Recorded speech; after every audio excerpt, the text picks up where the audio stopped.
Proje Avcısı bugün Milas Kıyı Kışlacık'ta. Burası bir kooperatif ve şu anda ikinci bölümünde duruyoruz. İkinci kısmında duruyoruz. Birinci kısmı bitirildi. Şu an ikinci kısmı 2026 Haziran'da teslim edilecek ve daha sonrasında da üçüncü bölüm var. Orasının da inşaatı başlamış durumda. Milas ve Kıyı Kışlacık şundan dolayı değerli. Konum olarak Bodrum'a çok yakın bir noktadayız. Hemen karşı tarafı, karşı kıyılar Bodrum diyebilirim. Buradan havaalanına 30 dakika mesafedeyiz ve buradaki 3 projemizde denize sıfır. Muhteşem bir deniz manzaramız var. Ege'nin o maviliği ve yeşilliklerini evinizden izleyebiliyorsunuz. Denize hemen yürüyerek gidebiliyorsunuz ve her türlü burada donanıma sahipsiniz. Yerden ısıtmanız var, klimalarınız var ve evlerimizde birazdan gezeceğiz, göreceksiniz.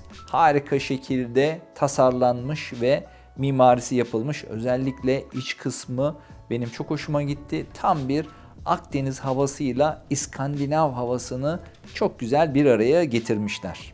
Tekrar bölgemize geri dönecek olursak, burası Güllük Körfezi. Güllük Körfezi'nin tam burun kısmındayız konum olarak.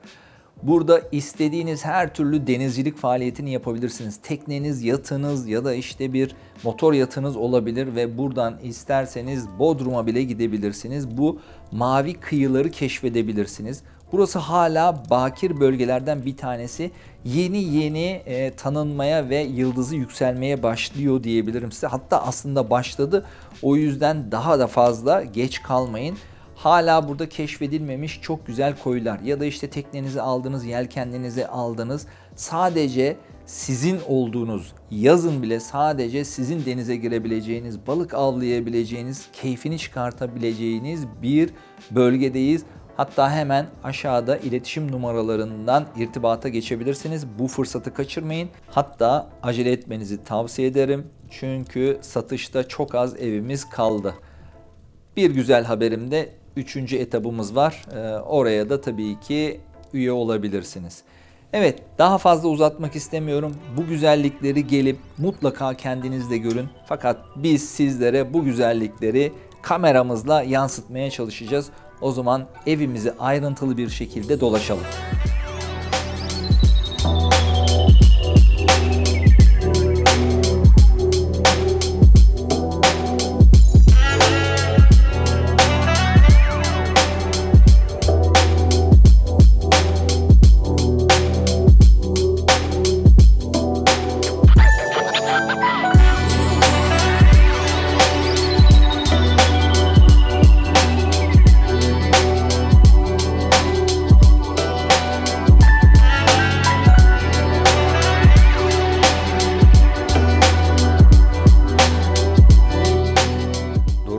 Gözümü manzaradan alamıyorum ve hemen aslında mutfağı anlatmak istiyorum. Mutfak ve salonu anlatmak istiyorum. Fakat girişten başlayalım. Hemen şöyle bir girişimize geçelim. Evimizin giriş kapısı, geliyorsunuz. Hemen burada depolama alanlarınız var. Burada elektrik kısmımız var. Hatta şöyle kısaca gösterebilirim. Bir vestiyer, ayakkabılarınızı koyabileceğiniz alanlar. Güzel bir merdiven altı depolaması. Gayet de güzel uygulanmış. Girer girmez de aslında cepheniz karşıya baktığı için hiç böyle evin içine düşmüyorsunuz. Çok arzu ediyorsanız, tam ayırayım istiyorsanız şuraya bir separatör ya da ayna da yapabilirsiniz. Böylelikle giriş kısmını tamamen salondan ve mutfaktan ayırmış olursunuz. Geldik mutfağımıza. 52 metrekare açık mutfak salonumuz var ve burada salonumuzda separatörle ayrılmış durumda. Oraya geleceğim.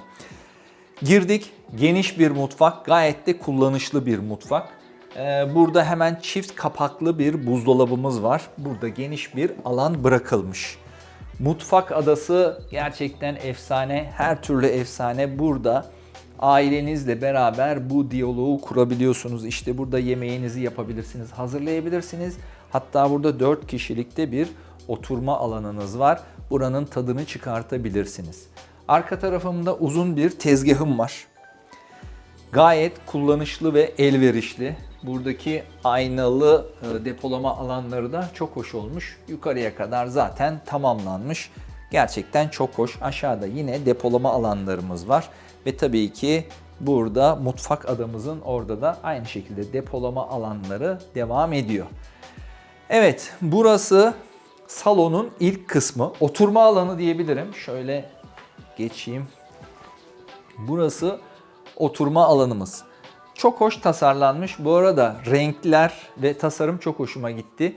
Akdeniz'in sıcaklığını hissediyorsunuz. O hava var ama aynı zamanda da bir İskandinav tarzı da var. İskandinav tarzı ile Akdeniz bence çok güzel harmanlanmış burada. Burası oturma bölümü. Oturma bölümünü biraz daha değiştirebiliriz arzu ederseniz. Buraya bir L koltuk koyabilirsiniz. L koltuk koyduğunuzda sanki burası böyle daha günlük, sürekli yaşayabileceğiniz bir alan olur. Tabii ki bu benim düşüncem. Olmuş olan şu andaki hali de çok hoş ama buraya birkaç tane sizin kendi dokunuşunuzla çok daha farklı bir atmosfer yaratabilirsiniz. Burada televizyonunuzu seyredebileceğiniz, rahatlayabileceğiniz rahat bir koltuk, köşe koltuk çok hoş olur. Şu separatöre gelmek istiyorum. Separatörle diğer kısım ayrılmış. Yani burası aslında bir yemek bölümü olarak tasarlanmış ki bu da güzel olmuş. Bu separatör de çok hoş. En azından tamamen duvarla bölünmemiş. Buradaki separatörümüz hareketli. Bunlara istediğiniz şekilde yön verebiliyorsunuz.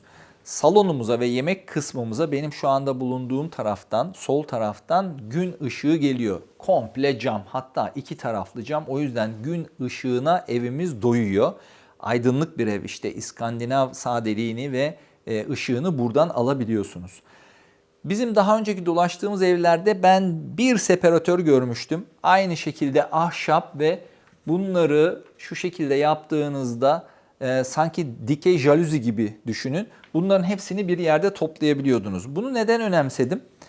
Çünkü kalabalık aileler geldiğinde, arkadaşlarınız geldiğinde sanki onlardan bir tanesi dar olabilir ama bunu toplarsanız bu iki grubu daha birleştirebilirsiniz. O şekilde bir düşüncem var. Evet, burası ikinci bir oturma alanı. Bu oturma alanında koltuğumuz var. Geniş bir koltuğumuz var. Biz gene tabii ekip arasında kendimiz konuştuk. Buraya iki tane daha tekli koltuk olabilir. Hatta şu yeni dönemde böyle daha 1,5 koltuklar var. Onlardan koyulabilir. Biraz daha rahatlatılabilir diye düşündük. Ama bu şöminenin olması burada çok sıcak bir atmosfer yaratıyor. Burada işte cam kapaklı daha böyle teşhir edebileceğiniz küçük objeleriniz, hatta kitaplarınızı koyabilirsiniz, kitaplık olarak kullanabilirsiniz. O yüzden buradaki tasarım da çok hoş olmuş. Ve yemek kısmına geçiyoruz. Burada 8 kişilik bir yemek masamız var. Tam da denize nazır koyulmuş. Yani şu deniz manzarasından ve dağlardan o kadar hoş ki her iki taraftan da dağlar geliyor. Zeytinli Kuyu kısmına bakıyoruz buradan. Karşınızda da sonsuz bir deniz gün batımı burada harika olur. Nefis yemekler yersiniz ailenizle yemekler yaparsınız arkadaşlarınızla. O yüzden çok hoş bir proje. Proje genel anlamıyla böyle ve burada 200 küsür tane villamız var. Burası Ay Yıldız Kooperatifi. Ay Yıldız Kooperatifimizin İkinci kısmındayız ve üçüncü kısmında yapımına başlandı. Yani toplamda burada 500 tane villamız oluyor. Şu anda kooperatifimizin ikinci kısmındayız. Biz 4+1 villadayız. Tamamen müstakil. Bunun havuzu yok ama özel havuzu olanlar da var. Bilginiz olsun. Bunların tüm bilgisini bizimle iletişime geçerek alabilirsiniz. Şöyle kısaca bahsetmek istiyorum. Havaalanına indiniz, 30 dakika shuttle servisiniz var, hemen evinize geldiniz ve buranın tadını hemen çıkartmaya başlayabilirsiniz. Zaten denize 01 bölgedesiniz. Belki teknenizi, yatınızı merak ediyorsunuz, hemen ona ulaşmak istiyorsunuz ya da denizin keyfini çıkartmak istiyorsunuz. Muhteşem bir konum ve lokasyon, bunun altını özellikle çiziyorum. Geniş bir yemek masamız, ailenizle yemek yiyorsunuz ya da arkadaşlarınızla yemek yiyorsunuz. Burada hemen arkamda sıcak servislerinizi koyabileceğiniz, işte özel servislerinizi depolayabileceğiniz alan var. Belki diğer alan size küçük gelmiş olabilir ama bu tarafa geçtiğinizde burada da ikinci bir depolama alanınız var. Aynı şekilde üstlerde de var. Az önce sizlere söylemiştim, ışığı Biraz açacağım ama Doruk nasıl şey olur bilmiyorum ama ışıktan etkilenmesin. Burada da bir camımız var. Buradan da içeriye doğal bir ışık geliyor. Yani iki cephe olduğunu söylemiştim. Onu anlatmaya çalıştım.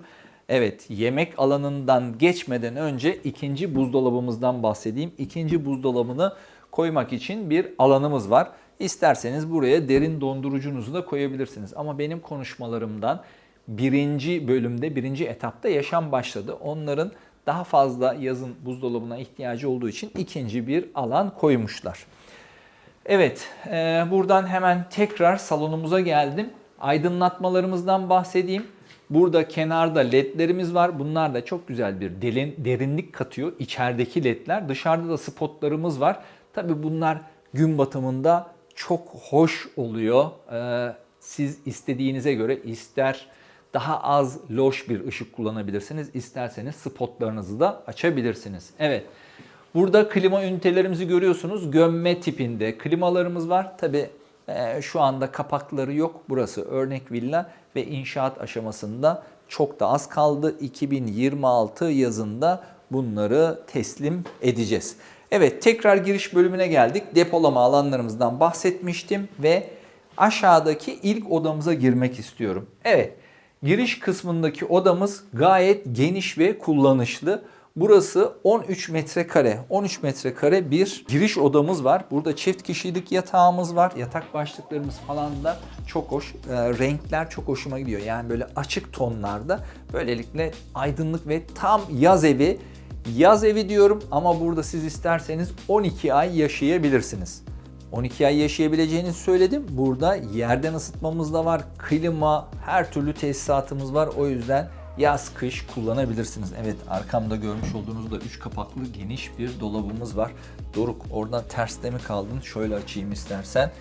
Gayet derin burası. Yani ne diyeyim, 60 santim belki de daha fazla gömme bir dolabımız var. Şimdi buradan çıkıyoruz ve hemen ortak banyo tuvaletimize girmek istiyorum.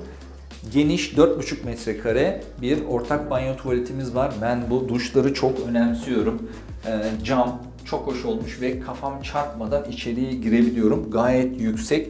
Renkler de aynı şekilde, yani evin tamamı aydınlık, beyaz, krem, çok hafif kahve tonları var. Buradan hem gün ışığını alabiliyorsunuz hem de temiz havanızı alabiliyorsunuz. Şimdi üst katımıza geçelim.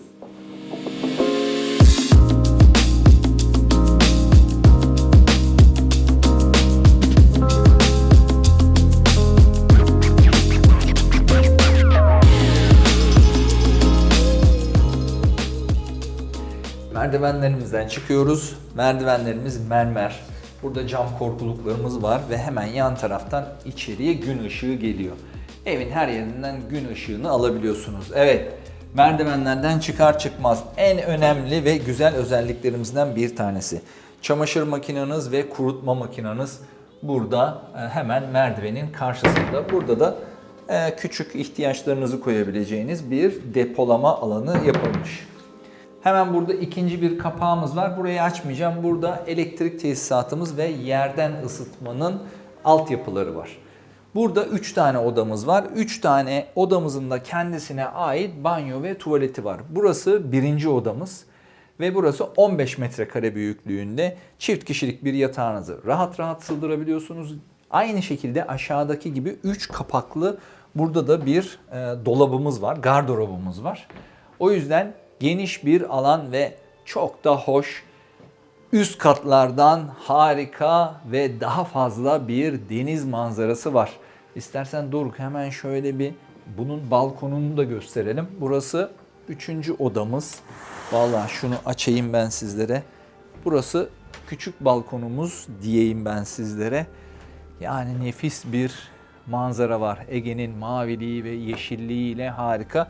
Bu arada projemizin denize sıfır olduğunu söylemiştim. Aşağıya kadar gidiyor ve oradan yürüyerek denize geçebiliyorsunuz. Evet, burası küçük balkonlu odamız. Şimdi en son geçerken sizlere bir de buranın banyosunu göstereyim. Burası yine aynı şekilde geniş bir banyo. Yani projemizin her yeri güzel ama banyoları ayrı bir güzel, pırıl pırıl Harika, işçilikler de çok güzel. Aynı şekilde doğal ışık geliyor ve havalandırması var. Bunlar önemli özellikler. Buradan ikinci odamıza geçiyorum. Bu odamız çok az daha küçük, 14 metrekare büyüklüğünde. Aynı şekilde kendisine ait banyosu ve tuvaleti var. Buradan geniş olan balkonumuza çıkıyor. Buradan çıkmayacağım. Birazdan ana yatak odamızdan çıkmak istiyorum. Burası bir genç odası olabilir, çocuk odası olabilir, hatta bir çalışma odası olur. Tabii ki nüfusunuzu bilmeden konuşuyorum. Herkes kendisine göre değiştirebilir odayı. Bu tasarım da benim çok hoşuma gitti. Burada her iki tarafta da şöyle doruk açsam, burada depolama alanlarımız var. İşte gardırop gibi kullanacağınız yatağın sağında ve solunda var. İçeriye yatağımız girmiş. Çok da hoş bir tasarım. Bu tasarımları seviyorum. Evet, buranın da şöyle bir hızlıca banyosuna bakalım. Çok azıcık daha küçük ama tasarım mantığı ve şekli hemen hemen aynı. Burada da ikinci banyomuz var. Bu odanın kendisine ait banyosu ve asıl şimdi ana yatak odamıza geçiyoruz. Ana yatak odamız da 15,5 metrekare büyüklüğünde. En büyük odamız tabii ki ana yatak odası. Hemen karşısında, yatağımızın karşısında 5 kapaklı bir gömme gardırobumuz var. Benim gözüm dışarıda ama oraya çıkmadan önce hemen Doruk şu arka tarafı bir göstermek istiyorum. Daha geniş bir banyomuz var. Buranın daha geniş bir aydınlatması ve havalandırması var. Gün ışığı içeriye çok güzel giriyor ve sıcacık diyebilirim. Aralığın ortasındayız. Harika. Burada oturma alanları yaratılmış. Hatta burada bir makyaj masası bölümü var. Çok da hoş hareket edebiliyorsunuz. Hala alanınız var. Onu özellikle söylüyorum. Geniş bir yatak odası ve buranın en muhteşem yeri. Burada 30 metrekare kocaman bir balkonunuz var ve bu balkon kapatılmış durumda. Yani şöyle söyleyeyim sizlere, yatak odası, hatta 2 tane yatak odasını içine alan bir bölüm ve o kadar daha büyük bir alanınız var. Açılır kapanır bir alan. Tabii ki buradaki bu manzara eşsiz. Yani şöyle söyleyeyim, 180 derece doğayla beraber, doğa derken dağlarla, tepelerle beraber 180 derece manzaranız var. Aralığın ortasındayız ve muhteşem bir hava. Yani yaz kış burası inanın yaşamaya değer bir bölüm. Ve buraya geldiğinizde herhalde buradan kalkmazsınız. Ben olsaydım kesinlikle buradan kalkmazdım. Şimdi projemizi biraz toparlayacak olursak ben size metrekareleri söylemeyi unuttum. Şöyle söylemek istiyorum.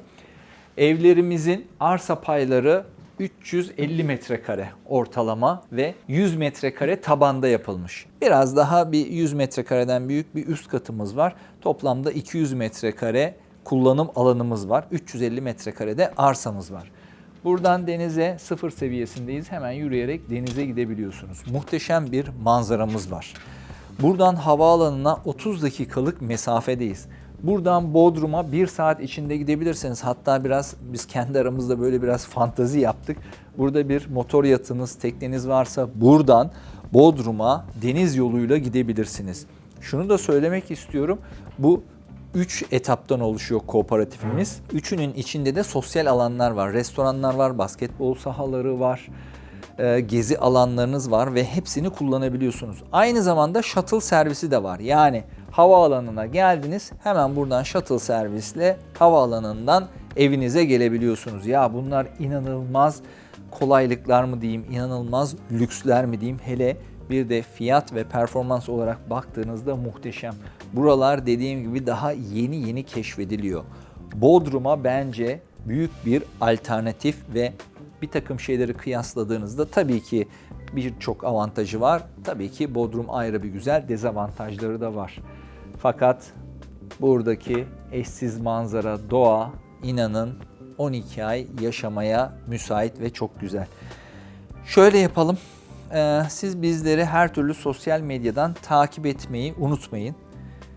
Proje Avcısı yazmanız yeterli. TikTok, Instagram, Facebook bütün sosyal medyalardan takip edebilirsiniz. YouTube kanalımız Ev Avcısı diye geçiyor. Ev Avcısı'na abone olmayı unutmayın. Bir sonraki projede görüşmek üzere. Hoşça kalın.